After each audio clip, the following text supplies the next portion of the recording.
Very good morning to all my dear friends. मैं हूं Prashant Mavani. I hope you loading good. आज 2 नवंबर 2021 है। दिन की शुरुआत करेंगे खालील जिब्रान के कोट के साथ। Out of suffering have emerged the strongest souls. The most massive characters are seared with scars. You have to go through pain. You don't ask for pain, लेकिन life जो है it gives you pain. But remember, when you are going through pain, when you are going through your difficult times, keep a smile on your face. It's okay.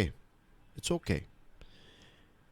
और इसका जो एक by product है when you go through the pain, उसका by product ये है, if you are a positive person, then the by product is कि ये पेन में से या फिर ये जो बैड टाइम आपके जीवन में अगर हैं, then when you will come out of it, you will be a much stronger, much better person. आज हमारे टेबल के ऊपर 3 इंपॉर्टेंट आर्टिकल्स हैं, कुछ फाइनेंशियल न्यूज़ भी है आपके लिए। प्लीज़ मेक श्योर कि आप इस लेक्चर को दूसरे स्टूडेंट्स के साथ शेयर करें। वीडियो पसंद आया है तो please hit the like button and please don't forget to subscribe to our YouTube channel. अगर आप यूपीएससी की प्रिपरेशन कर रहे हैं तो स्टडी आईक्यू की टीम ने एक खास यूपीएससी की एग्जामिनेशन को ध्यान में रखते हुए complete online smart course design किया है। इस कोर्स के बारे में ज़्यादा जानकारी आपको हमारे मोबाइल ऐप या फिर हमारी वेबसाइट के ऊपर से मिल जाएगी। Let's start with the first one. E rupee a game changer, that is a question mark. Times of India का ये आर्टिकल है कि क्या जो ई रूपी है, डिजिटल रूपी है, क्या ये एक गेम चेंजर हो सकता है? That's a question that we will try to address. आपकी स्क्रीन के ऊपर जो तस्वीर है, इनका नाम है डी सुब्बाराव। डी सुब्बाराव साहब जो हैं, ये बहुत ही फेमस भारत के जो हमारी आरबीआई है, रिजर्व बैंक ऑफ इंडिया, उनके गवर्नर रह चुके हैं। एंड आई एम श्योर आपने अलग अलग नोट्स में कई बार एटलीस्ट वन टाइम आपने उनका नाम देखा होगा, डी सुब्बाराव साहब का। Now as you can see here on your screen, I am sure हम सब ने कभी ना कभी तो कोई भी एक नोट जो है वो हमारे हाथ में लेकर हमने देखा है कि ये क्या लिखा है, कि I promise to pay the bearer the sum of 200 rupees, या फिर 10 रुपीज़, या फिर 5 रुपीज़, या फिर 500 रुपीज़, या फिर 2000 रुपीज़। तो ये जो स्टेटमेंट है, इसका क्या मतलब होता है? इसका जेन्यून एक्चुअल मतलब क्या है? एक बहुत इंटरेस्टिंग फैक्ट है कि उसका एक्चुअल मतलब जो है वो डी सुब्बाराव साहब जब गवर्नर बने उससे पहले उनको भी पता नहीं था कि I promise to pay the bearer the sum of 100 rupees. इसका मतलब क्या रहता है कि फिजिकल करेंसी के ऊपर ये चीज़ जब लिखी हुई होती है तो what is the meaning of this thing? तो उनको भी इसके बारे में उन्होंने कभी ऐसा इसके बारे में कोई ख़ास एनालिसिस या फिर सोचा नहीं था। लेकिन जब वो गवर्नर बन गए, जब उनकी ड्यूटी बन गई और जब उनकी साइन आने लगी इस नोट्स के ऊपर, मीन्स जब वो गवर्नर की ट्रेनिंग में जा रहे होंगे इंडक्शन के टाइम पर, उनको ये बताया गया कि इसका मतलब ये है कि जो आरबीआई हैं, आरबीआई के गवर्नर ये गारंटी दे रहे हैं कि ये जो नोट हैं, ये नोट एक लीगल टेंडर हैं, ये एक लीगल करेंसी है। आरबीआई इसकी गारंटी देती है कि ये नोट का इस्तेमाल जो है वो आप इस देश में कर सकते हैं और कोई भी ये नोट जो है मीन्स ऑफ पेमेंट के तौर पर इसको रिजेक्ट नहीं कर सकता। अगर लेट्स से कोई आपसे पैसे ना ले, दैट्स अ डिफरेंट थिंग। आप किसी जगह पर गए और कोई आपके रिश्तेदार हैं या फिर दोस्त हैं और आप कहें कि आपने कुछ खाने पीने की चीज़ें ली और आपने रिटर्न में पैसे दिए, 100 रुपये की नोट दी, लेकिन वो कह रहे हैं नहीं नहीं आपके पैसे नहीं चाहिए, तो that's not illegal, that's a sort of social thing. लेकिन आप कहीं पर गए, सेम सिचुएशन, और आपने 100 रुपये की नोट दी और जो दुकानदार है वो देख कर कहता है कि भाई ये नोट जो है वो यहाँ पर नहीं चलेगी, ये नोट हम एक्सेप्ट नहीं करते, आप कोई दूसरी करेंसी दीजिए। तो that is something that you can not, means that is not allowed. आपको रुपीज़ में पेमेंट जो है वो लेना पड़ सकता है। आप कहें कि मैं पाउंड में या फिर डॉलर्स में पेमेंट नहीं लूँगा, तो दैट्स टोटली फाइन। लेकिन रुपीज़ में पेमेंट जो है वो कोई ऐसा नहीं कह सकता कि ये रुपी जो है ये यहाँ पर नहीं चलता, ऐसा तो this is just one thing that we all know, I am sure we all are aware about it. Now the question is कि ये लीगल टेंडर जो है, ये सिग्नेचर या फिर जो गवर्नर का ये एक जो 2 लाइंस होती है, एक लाइन है, तो इस लाइन से ये पता चलता है कि आरबीआई इसकी गारंटी दे रहा है। अगर ई रूपी आता है, डिजिटल रूपी लॉन्च किया जाता है, तो डिजिटल रूपी के ऊपर तो ऐसी कोई चीज़ हम ऐड नहीं कर सकते, ऐसी कोई चीज़ उसके ऊपर लिखी नहीं होगी, तो क्या ये एक बहुत बड़ा इश्यू क्रिएट हो सकता है? Will try to address this. एक और इंटरेस्टिंग फैक्ट जो आपके लिए समझना बहुत ही इंपॉर्टेंट है वो ये है कि ये जो स्टेटमेंट है कि आई प्रॉमिस टू पे एक्सेट्रा, इस चीज़ का मतलब सिर्फ इतना नहीं है कि ये एक लीगल टेंडर है। इसका मतलब ये भी है कि गवर्नर की ये ड्यूटी भी है कि रुपी का जो परचेसिंग पावर है वो प्रिजर्व्ड रहे, वो मेंटेन्ड रहे, कि रुपी जो है वो ताकतवर रहे।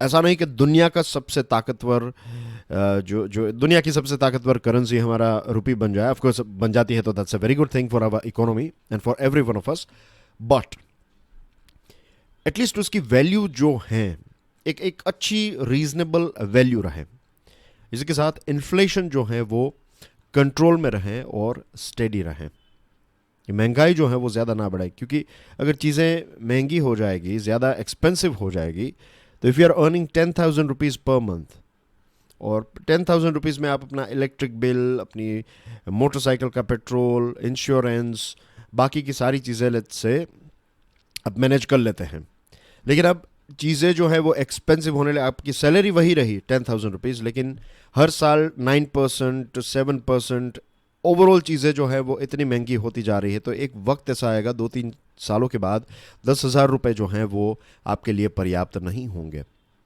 क्योंकि रुपये की वैल्यू, क्योंकि इन्फ्लेशन, महंगाई बढ़ रही है, तो जो आपके पास पैसे आ रहे हैं उसकी वैल्यू कम हो गई है, सामान की चीज़ें ज़्यादा एक्सपेंसिव हो गई। तो ये चीज़ भी मेंटेन करना कि रुपये की वैल्यू स्ट्रॉन्ग रहे, इन्फ्लेशन कंट्रोल में रहे, that is also part of this promise. एक एग्जामिनेशन के पॉइंट ऑफ व्यू से तो समझना इंपॉर्टेंट है, इन जनरल भी इस चीज़ को समझना बहुत ही इंपॉर्टेंट है कि सिर्फ ये लीगल टेंडर से लिमिटेड नहीं है, रुपये की वैल्यू को मेंटेन करने वाला भी ये एक important statement. Now coming back to this big question, e rupee, जिसको सेंट्रल बैंक डिजिटल करेंसीज भी कहते हैं, सीबीडीसी। ये सीबीडीसीज जो हैं इसकी क्यों आवश्यकता हुई, क्यों आरबीआई और दुनिया की अलग अलग सेंट्रल बैंक्स जो हैं वो सीडीबीसीज के बारे में सोचने लगी हैं? उसका रीज़न ये है कि प्राइवेट क्रिप्टो करेंसीज का जन्म हुआ। से कुछ सालों पहले की बात है जब बिटकॉइन सबसे फेमस है, एज वी नो, और दूसरे भी होंगे, but I am not aware about that market. Means I am not, when I say not aware, I am not aware about, there are so many coins available at present.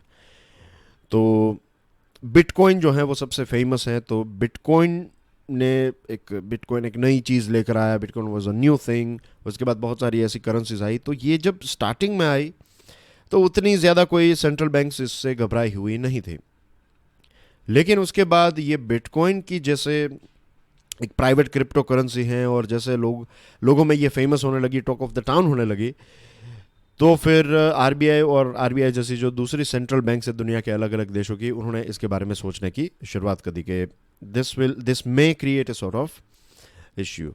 लेकिन starting के time पर जो first wave था crypto currencies का, उसने उतना ज़्यादा impact या फिर इतना ज़्यादा penetrate, we all have heard about bitcoin, हमने बिटकॉइन के बारे में सुना है, लेकिन हम सब ने क्या बिटकॉइन में पैसा इन्वेस्ट किया है? क्या हमारे सब के पास बिटकॉइन है? The answer is no. क्योंकि सुना शेयर मार्केट, तो हम सबको पता है कि शेयर मार्केट जैसी कोई चीज़ होती है, लेकिन क्या हर कोई व्यक्ति शेयर मार्केट में पैसा इन्वेस्ट करता है? नो। तो same thing happened with bitcoins as well, या फिर when I say bitcoin I am talking about crypto currency की। क्रिप्टो करेंसी की फर्स्ट वेव जो आई वो फेल इसलिए रही क्योंकि बिटकॉइन या फिर ऐसे दूसरे कॉइन्स जो हैं इनकी वैल्यू काफ़ी फ्लक्चुएट हुई, काफ़ी धड़ाधड़ ऊपर चला गया, धड़ाधड़ नीचे गिरा। तो ये अप्स एंड डाउन्स जो हैं, इनकी वेव्स जो हैं वो काफ़ी ज़्यादा सीवियर थी, right? It was going this way, sometimes this way. तो बहुत ही इरेटिक तरीके से ये चल रहा था, तो इसकी वजह से भी लोगों का विश्वास जो है इसके ऊपर इतना ज़्यादा नहीं रहा। लेकिन अब फेसबुक 2017 में लिब्रा नाम की एक क्रिप्टो करेंसी लॉन्च करता है। इसका नाम फिर चेंज करके डाइम कर दिया। आई होप उनको यही प्रोनाउंस करते हैं, डाइम। तो ये जो डाइम है, ये डाइम जब आया, तब डाइम के बाद ये सारी आरबीआई और दूसरी सेंट्रल बैंक्स जो हैं वो थोड़ी सीरियस हो गई। उसके पीछे रीज़न ये है कि फेसबुक एक तो फेमस एस्टैब्लिश्ड कंपनी है, उसका रीच कितना है we all know. On top Facebook जो है, ये बिटकॉइन जो है इसकी कोई ऐसी इंट्रिंसिक वैल्यू नहीं है, ये एक सेंटिमेंटल वैल्यू है, राइट? उसके पीछे कोई सॉलिड बैकिंग नहीं है। लेकिन ये डाइम जो है उसका एक रिजर्व एसेट यूएस डॉलर में क्रिएट किया फेसबुक ने, कि बदले में क्या मीन्स एक डिजिटल करेंसी है, तो उसको बैक करने के लिए व्हाट यू हैव, उसके बैकग्राउंड में क्या है, तो उसके बैकग्राउंड में डॉलर है, यूएस डॉलर्स है, उसका एक रिजर्व एसेट है। तो क्योंकि डॉलर है and again dollar is approved by central bank of America, या फिर जो वहाँ की जो फेडरल रिजर्व, जिसका प्रॉपर नाम है फेडरल रिजर्व बैंक, तो उसकी एक गारंटी है यूएस डॉलर की। तो अगर फेसबुक लेट्स से $10 मिलियन के डाइम अगर मार्केट में चल रहे हैं, तो वट एवर गोज मीन्स कुछ भी अगर हो जाए, तो एटलीस्ट वो 10 मिलियन का जो एक एसेट है, $10 मिलियन जो पड़े हैं, वो उसकी एक गारंटी है कि बैकग्राउंड में क्या है, तो यूएस डॉलर्स चल रहे हैं। इफ़ यू सी बिटकॉइन, तो बिटकॉइन में ऐसा नहीं है। तो ये जब चीज़ आई, तब अलग अलग बैंक्स जो हैं वो थोड़ी चौकन्ना हो गई कि this is a new thing that is going to take place. तो अब बैंक्स जो हैं वो ये सीबीडीसीज के बारे में सोच रही है। दूसरी चीज़, पिछले कुछ दशकों में आप देखें तो डिजिटल पेमेंट में भी एक बहुत बड़ा बदलाव हमें देखने को मिल सकता। इसका पेनिट्रेशन काफ़ी अच्छा हुआ, हमारे देश में भी काफ़ी अच्छा हुआ है। You will be surprise to know this fact कि केनिया जैसा देश जो है, केनिया में 80% से भी ज़्यादा ट्रांजैक्शंस जो हैं ये डिजिटल ट्रांजैक्शंस है केनिया में। हमारे देश में डिजिटल ट्रांजैक्शंस काफ़ी एक अच्छी स्पीड से बढ़ रहे हैं। काफ़ी अलग अलग रिपोर्ट्स भी आते हैं, यूपीआई का रिपोर्ट आता है, बैंक्स के रिपोर्ट आते हैं। तो उसमें ख़ास करके कोविड के बाद तो और डीमोनेटाइजेशन के बाद भी डिजिटल ट्रांजैक्शंस काफ़ी इंक्रीज़ हुए, और कोविड के बाद तो डेफिनेटली काफ़ी इंक्रीज़ हुए हैं। स्वीडन जैसा एक देश है, स्वीडन में अब करेंसी बिल, जो हार्ड करेंसी है, करेंसी नोट्स जो हैं, उनकी करेंसी का नाम है क्रोनर। तो क्रोनर आपको हार्डली देखने को मिलता है, लोग जो हैं वो डिजिटल पेमेंट करते हैं। चाइना में बहुत सारे लोग ऐसे हैं जिनको पता ही नहीं है कि वीचेट और अलीपे के अलावा भी कोई दूसरा मेथड ऑफ पेमेंट है, लाइक चेक से पे करना, कैश, तो ये यूज़ ही नहीं किया। बहुत सारे ऐसे यंगस्टर्स भी हैं वहाँ पर। और लो इनकम सेगमेंट वाले लोग जो हैं, जो छोटे छोटे पेमेंट्स करने, आप देखेंगे अब रिक्शा ड्राइवर्स हैं, छोटी छोटी दुकानें जो हैं, वहाँ पर भी आपको क्यूआर कोड्स, पेटीएम और जी पे या फिर फ़ोन पे, यूपीआई, ऐसे ऐसे ऐसे मोड्स हमें देखने को मिल रहे हैं। तो ये एक पॉजिटिव पेनिट्रेशन जो है डिजिटल पेमेंट का, this is also one reason कि बैंक्स जो हैं वो चाहती है कि वो इस क्षेत्र में आगे बढ़े। नाव हमें लगता है कि डिजिटल पेमेंट करना जो है it's more like free, it's not free, क्योंकि अभी जो इसका चार्ज है, ये चार्ज डिस्ट्रीब्यूट किया जाता है बाय बैंक द्वारा, जो सर्विस प्रोवाइड करते हैं उनके द्वारा ये सारे चार्जेस एक दूसरे के साथ डिस्ट्रीब्यूट किए जाते हैं। तो हम ना के बराबर पे करते हैं, we don't pay anything for using Google Pay या फिर इस प्रकार की अलग अलग सर्विसेज। कुछ हिडन चार्जेस या ऐसी चीज़ हो सकती हैं, but our main objective here is not to say कि क्या चार्जेस हैं। the main objective here is more likely चीज़ें फ्री है। if you are using UPI let's say, तो it's free, right? Bhim app आप यूज़ करें तो it's totally free। लेकिन एक्चुअली में ये चीज़ें फ्री नहीं है। अगर आज भी हम डिजिटल ट्रांजैक्शन करते हैं, फॉर एग्जांपल गल्फ़ का एग्जांपल है यहाँ पर, वेस्ट एशिया में भारत के जो लोग रहते हैं, वो जब घर वापस पैसे भेजते हैं, जिनको हम कहते हैं रेमिटेंस, तो उसके लिए उनको एक अच्छी खासी फ़ी पे करनी पड़ती है ट्रांसफ़र के लिए। तो ये CBDCs आ जाएंगे तो उसके बाद शायद हो सकता है कि इसके जो डिजिटल ट्रांजैक्शन हैं उनके चार्जेस अभी हम नहीं पे कर रहे हैं, लेकिन उस टाइम पर शायद हमें पे करने पड़ सकते हैं। दूसरा एक व्यू पॉइंट ये भी हो सकता है कि फिजिकल करेंसी को एक जगह से दूसरी जगह आपके ATM तक पहुंचाना, फिर बैंक तक पहुंचाना, ये सारी चीज़ों में भी एक चार्ज लगता है। पेपर को प्रिंट, ये जो पेपर करेंसी है उसको प्रिंट करने के लिए भी एक कॉस्ट आती है। तो ये सारी चीज़ें भी धीरे धीरे कम हो जाएगी। तो सर्विसेज अगर फ्री भी रखी जाए तो ऐसा कुछ वर्कआउट फ्यूचर में किया जा सकता है। A big downside is the potential impact of CBDCs on commercial banks.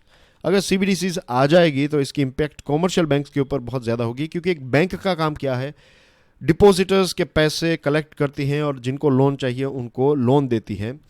तो बैंक जो है वो एक इंटरमीडिएरी का काम करती हैं कि ये जो है ये loan, L for loan, that is going out and money coming in, तो ये डिपॉजिटर्स हैं। तो डिपॉजिट आप पैसे करेंगे तो बैंक कहेगी आपको कि हम आपको 1% देंगे इंटरेस्ट, लेट्स से, और अगर आप लोन लेने के लिए जा रहे हैं तो बैंक कहेगी कि हम आपको 3% में लोन देंगे। तो डिफरेंस जो है 2% का ये बैंक का प्रॉफिट हो गया। तो ये काम कौन करता, मीन्स ये काम बैंक्स फिलहाल कर रही हैं। अब सीबीडीसी से ये जो करेंसी आ जाएगी, डिजिटल करेंसी ई रुपी, तो लोग अपने पैसे जो हैं, मीन्स कौन गारंटी दे रहा है पैसों की, रुपीज़ की गारंटी किसने दी है, रिजर्व बैंक ऑफ इंडिया ने।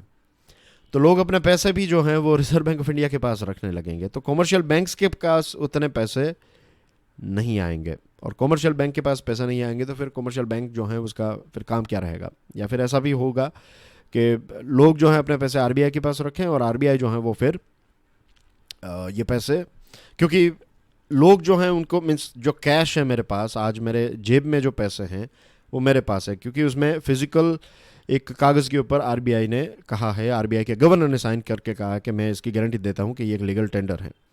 लेकिन जब डिजिटल फॉर्म में होंगे तो वो मेरे पास तो रहेंगे नहीं, it will stay with, let's say eventually it will be in control of RBI. तो इसमें बैंक जो है वो बाईपास हो सकती है, तो इसकी इम्पैक्ट डायरेक्टली बैंक्स के ऊपर पड़ सकती है।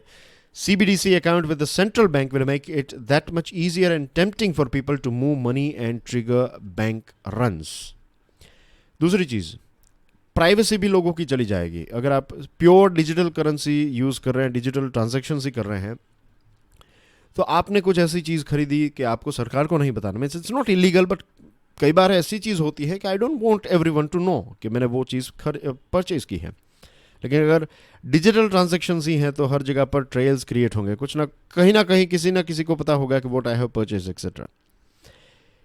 इस चीज़ को रोकने के लिए और लोगों का भी कॉन्फिडेंस रहे, इसके लिए वी नीड बोथ। भले ही कैश का उपयोग कम हो, लेकिन cash should also be an option that is that should exist, कि कैश भी होना चाहिए।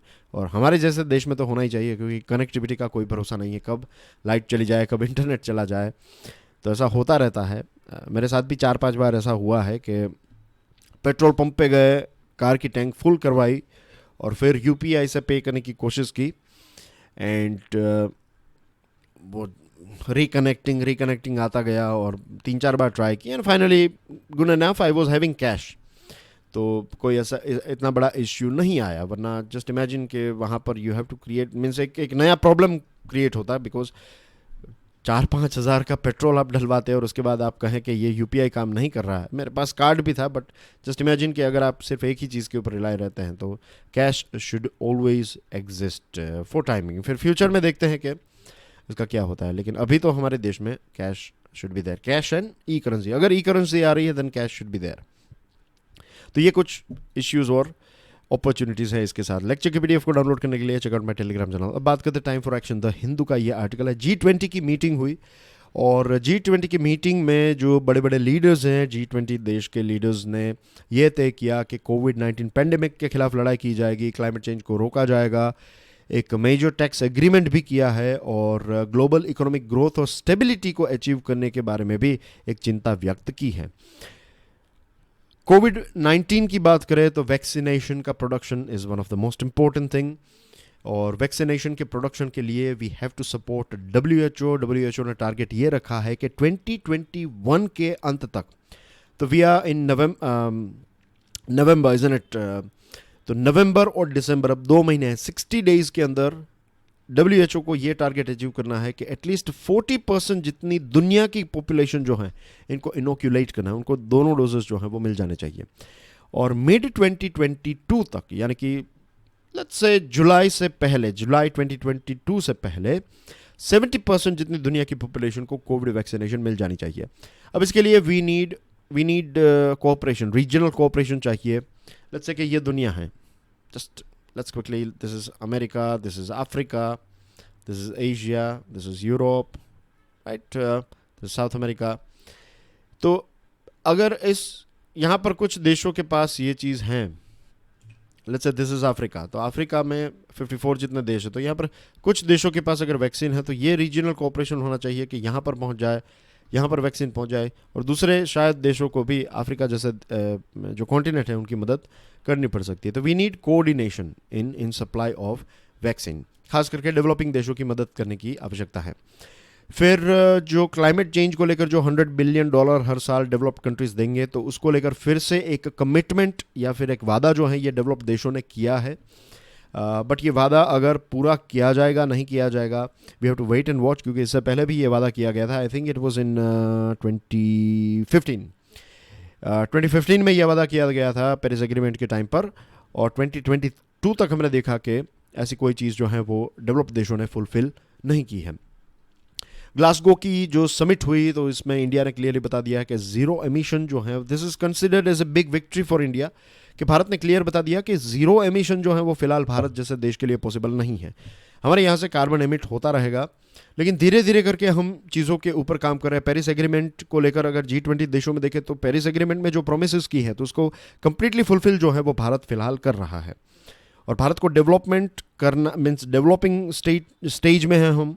We have to hopefully one day become और metamorphosize ourselves into a developed nation. तो उसके लिए वहाँ तक पहुँचने के लिए कार्बन एमिट होगा, लेकिन उसके बाद चीज़ें जो हैं वो ड्रॉप होगी। तो ये चीज़ हमने की है। तो this is a good thing, but of course we have to understand this thing as well कि जितना जल्दी हो जाए उतना हमें ग्रीन और रिन्यूएबल सोर्सेज की तरफ मूव होना है। फिर इन्फ्लेशन को लेकर चिंता व्यक्त की गई, सप्लाई चेन में कुछ जो इश्यूज चल रहे हैं इसको लेकर डिस्कशन हुई। मोस्ट इंपॉर्टेंट चीज़ जो हुई वो ये कि G20 लीडर्स ने ये कहा है कि 15% टैक्स जो है वो एक ग्लोबल मिनिमम टैक्स जो है वो इम्प्लीमेंट किया जाएगा, और सभी MNCs मल्टीनेशनल कंपनीज जो हैं उनको एटलीस्ट 15% टैक्स जो है वो पे करना पड़ेगा। 136 देशों ने इस 15% ग्लोबल टैक्स को सपोर्ट किया है, और ये 136 देश जो हैं वो लगभग 90% जितनी GDP को रिप्रेजेंट करते हैं। तो होपफुली ये पास हो जाएगा, लेकिन ये सिर्फ अभी पास हुआ, कहा जाता है कि 2023 या फिर उसके बाद ये इम्प्लीमेंटेशन में आ जाएगा, लेकिन फिर देखते हैं कि जेन्युइनली इसका इम्प्लीमेंटेशन होता है या नहीं। लेकिन एक चीज़ आपको पता होनी चाहिए, अगर आपने अभी तैयारी की शुरुआत की है तो you have to understand this thing कि मिनिमम 15% टैक्स जो है इसको अप्रूवल मिल चुका है। इम्प्लीमेंटेशन अभी 2 साल के बाद होगा इसका, फिर देखते हैं आगे। तो ये एक ऐसा इश्यू है जो एक लंबे समय तक आपके साथ, एक not issue but this is A topic जो कुछ सालों तक हमारे साथ ये टॉपिक रहेगा। Finding A way out of India's deepening water crisis, पानी को लेकर एक बहुत बड़ा मीन्स ऐसा कहते हैं कि वर्ल्ड वॉर 3 अगर होगा तो उसके पीछे मेन रीज़न अगर कोई है तो that will be water. Can you believe this fact? इस पृथ्वी के ऊपर 71% जितना जो सरफेस है उस पर पानी है, लेकिन पानी की शॉर्टेज है, बिकॉज समंदर का पानी जो है वो हम पी नहीं सकते। आप में से बहुत सारे लोग शायद ये भी कहेंगे कि मुंबई और चेन्नई और दुनिया के दूसरे देशों में जो समंदर का पानी है उसको प्योरीफाई करके इस्तेमाल किया जा सकता है। बट जस्ट इमेजिन कि अगर आप मुंबई में रहते हैं तो पूरे मुंबई में भी उस पानी को डीसैलिनाइज करके उसको पीने लायक पानी बनाने के लिए कितना खर्चा आएगा। और चलो मुंबई में तो आपने पहुंचा दिया पानी, लेट्स से, क्योंकि कोस्टल एरिया है, अंदर तक आप कैसे, मध्य प्रदेश तक आप उस पानी को कैसे पहुंचाएंगे? कितनी एनर्जी की रिक्वायरमेंट होगी? क्या ये प्रैक्टिकली वायबल हैं? तो ये ऐसे प्रश्न भी हमें पूछने चाहिए। सिर्फ पानी को आपने कुछ किया और फिर वो प्योर वाटर बन गया तो फिर ऐसा नहीं है कि वो हर जगह पर अवेलेबल हो सकता है।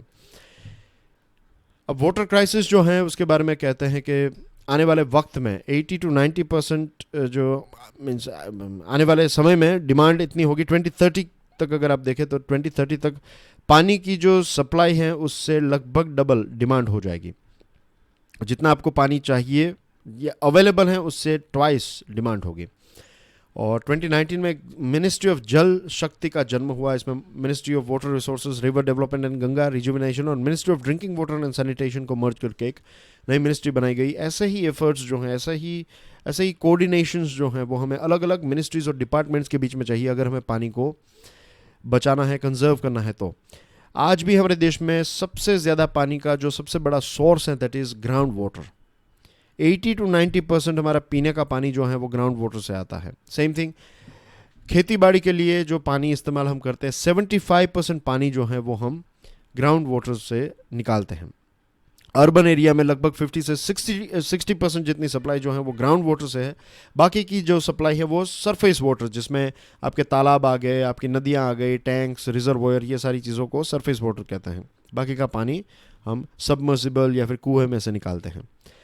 नीति आयोग का 2019 में एक रिपोर्ट आया था, कॉम्पोजिट वाटर मैनेजमेंट इंडेक्स, और उसमें ये बताया कि हमारे देश के 21 बड़े बड़े शहर, जिसमें दिल्ली, बेंगलुरु, चेन्नई, हैदराबाद, ऐसे बहुत सारे सिटीज़ हैं जिसमें ग्राउंड वाटर कंप्लीटली ख़त्म हो जाएगा, कंप्लीटली एग्जॉस्ट हो जाएगा। 100 मिलियन से भी ज़्यादा लोग जो हैं वो इन बड़े बड़े शहरों में रहते हैं। जस्ट इमेजिन कि अगर वहाँ पर पानी ही नहीं होगा, ये सिटीज़ ऑन द स्पॉट बर्बाद हो जाएंगे।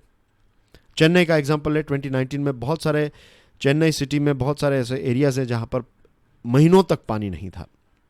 कई लोगों ने कहा कि रेनफॉल कम होने की वजह से, yes that is one of the reason, एक बारिश जो है वो कम हुई थी तो उसकी एक इम्पैक्ट है। लेकिन उससे भी बड़ी चीज़ क्या है पता है, लेक्स और वेटलैंड्स के ऊपर क्या है, घर बनाए गए, सोसाइटीज़ क्रिएट की गई, तो पानी जाएगा कहाँ, पानी कैसे आपके ग्राउंड वाटर तक जाएगा, रिचार्ज ही नहीं हो पाएंगे। दूसरी चीज़, ग्रीन कवर जो है वो धीरे धीरे कम होता गया। तो ये सारी चीज़ों की वजह से फिर सिचुएशन ये हुई कि ये जो चेन्नई है उसमें पानी नहीं रहा। मुंबई में 2019 की बात करें ग्रीन कवर की, तो 2141 ऐसे पेड़ को काटा गया। अब इसकी इम्पैक्ट ये वाटर रिटेंशन के ऊपर कितनी ज़्यादा होगी। तो ये सारी चीज़ें जो हो रही हैं उसके पीछे वन ऑफ द रीज़न इसके अलग अलग डिपार्टमेंट्स के बीच में भी, जैसे कि आपका अर्बन डेवलपमेंट डिपार्टमेंट, आपका एनवायरनमेंट डिपार्टमेंट, आपका वाटर डिपार्टमेंट, तो ये अलग अलग मिनिस्ट्रीज़, अलग अलग डिपार्टमेंट्स के बीच में एक कोऑर्डिनेशन होना चाहिए। ये इसका सॉल्यूशन है। होता यह है कि वाटर मिनिस्ट्री कुछ कर रही है, एग्रीकल्चर मिनिस्ट्री कुछ कर रही है, फिर आपकी अर्बन डेवलपमेंट मिनिस्ट्री कुछ कर रही हैं, एक दूसरे में कोऑर्डिनेशन करना बहुत ही डिफिकल्ट हो रहा है। तो इट इज़ बेटर कि इसको हम एक टेबल के ऊपर लाएं और पानी को लेकर हम सीरियस हो जाए। क्योंकि पंजाब के बारे में ये कहा जाता है कि आने वाले 25 सालों के अंदर जिस प्रकार से पानी निकाला जाता है पंजाब में, अगर ऐसा ही निकाला गया तो पंजाब एक प्रकार से डेजर्ट हो जाएगा। और पैडी, शुगर केन, जिसमें बहुत ज़्यादा पानी की आवश्यकता है, ऐसे क्रॉप्स को हमें उगाना भी बंद कर देना चाहिए या फिर कम कर देना चाहिए, या फिर उन क्षेत्रों में ही उगाना चाहिए जहाँ पर पानी जो है वो एम्पल अमाउंट में अवेलेबल है, जैसे कि बिहार, उत्तर प्रदेश एक्सेट्रा, जो नदी वाला एरिया है वहाँ पर। तो दी ओनली थिंग मीन्स, हम जो घर तक नल से पानी पहुँचाने की बात कर रहे हैं, that looks good, but what we should do is, उससे पहले, पानी पहुँचाने से पहले पानी के जो सोर्सेस हैं उनको प्रोटेक्ट करने की आवश्यकता है। लेट्स होप कि अलग अलग मिनिस्ट्रीज़ और डिपार्टमेंट्स के बीच में कोऑर्डिनेशन डेवलप हो। यह है कुछ इंपॉर्टेंट न्यूज़ आइटम्स, हेडलाइंस, तो आप इसको देख लीजिएगा। मैं आपको क्विकली फाइनेंशियल न्यूज़ के बारे में बता दूं तो मैन्युफैक्चरिंग सेक्टर जो है उसका पिछले 8 महीनों का सबसे बेस्ट परफॉर्मेंस अक्टूबर में देखने को मिला। तो that is a very rocking news, that is very positive news for our economy. एक रीज़न है फेस्टिवल डिमांड, दिवाली की वजह से, दिवाली वाला ये जो समय है ये सबसे ज़्यादा लोग जो है वो खरीदी करते हैं, ख़रीदारी होती है, तो इसकी वजह से भी प्रोडक्शन और सेल्स और ये सारी चीज़ें अच्छी रही। तो मैन्युफैक्चरिंग सेक्टर काफ़ी पॉजिटिव में चल रहा है। IHS market purchasing manager index जो है ये अक्टूबर में 55.9 रहा, सितंबर में 53.7 था, तो इंक्रीज़ हुआ है, और फरवरी में ये 57.5 था। तो उसके बाद सबसे बड़ा हाई जो है वो हमें अक्टूबर में देखने को मिलता है। एसबीआई के फॉर्मर चेयरमैन प्रदीप चौधरी साहब को राजस्थान पुलिस ने गिरफ्तार किया है। अब वहाँ पर राजस्थान में एक घर रजवाड़ा नाम की एक होटल प्रोजेक्ट था जैसलमेर में, और 2007 में एसबीआई ने इसको फाइनेंस किया था, लोन दी थी। ये प्रोजेक्ट कंप्लीट नहीं हुआ और उनके प्रमोटर जो हैं उनकी मृत्यु हो गई 2010 में। उसके बाद ये प्रॉपर्टी जो, या फिर ये जो प्रोजेक्ट है, ये जो लोन अकाउंट है, ये एनपीए हो गया। फिर उसको एसबीआई ने alchemist asset reconstruction company ARC को 2014 में बेच दिया। और फिर पता चलता है कि प्रदीप चौधरी साहब जो हैं वो एसबीआई के बाद फिर ये एल्केमिस्ट एआरसी जो हैं उसके चेयरमैन बन गए थे। एसबीआई में से निकलने के बाद वो इस कंपनी के चेयरमैन बन गए थे।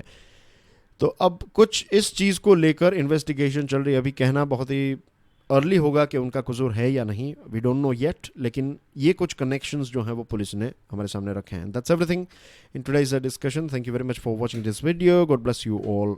जय हिंद।